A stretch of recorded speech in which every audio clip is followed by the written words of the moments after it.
পদ্মা সেতু পরামর্শক নিয়োগের মামলার নিষ্পত্তির দীর্ঘ ১ যুগ পর গেল জানুয়ারিতে তা পুনরায় অনুসন্ধানের সিদ্ধান্ত নেয় দুদক। গঠন করা হয় উচ্চ পর্যায়ে কমিটি।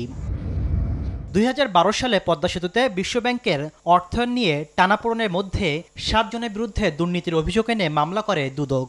২০১৪ সালে অদৃশ্য কারণে মামলাটি পরিসমাপ্তি করে তৎকালীন বদিউজ্জামান ও Shahabuddin Chuppu commission.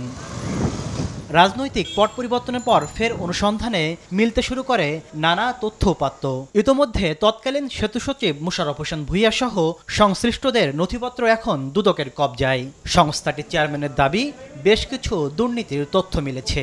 PPR PPA অনুসরণ করে আমাদের যে কাজ করার কথা, তাতে আমরা যে মূল্যায়ন কমিটি গঠন করি, সেই কমিটি উদ্দেশ্যমূলকভাবে একাধিকবার পরিবর্তন করা হয়েছে।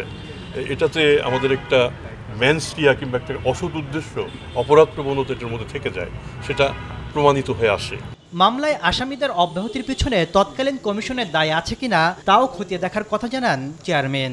মামলার যে বিষয়গুলি, উপাদানগুলি সঠিক থাকা সত্ত্বেও শেষ পর্যন্ত আদালতে এটার এফআরটি দাখিল করা হয়। এরপরে আমরা এটা পুনরায় বিবেচনা করতে বসি এবং বিবেচনা করে আমাদের মনে হয় যে এটা অনেকটা আমরা গায়ের জোরেই সেই মামলাটাকে বসিয়ে দিয়েছিলাম। আব্দুল মোমিন বলেন, নতুন তদন্তে কারো সংশ্লিষ্টতা মিললে তাদেরও আইনের আওতায় আনা হবে। যদি এর মধ্যে কারো গাফিলতি আমরা পর্যবেক্ষণ করি, সেটাকে আমরা বিবেচনায় আনবো, না আনার কোনো কারণ নেই। তাসলিম তৌহিদ, সময় সংবাদ, ঢাকা।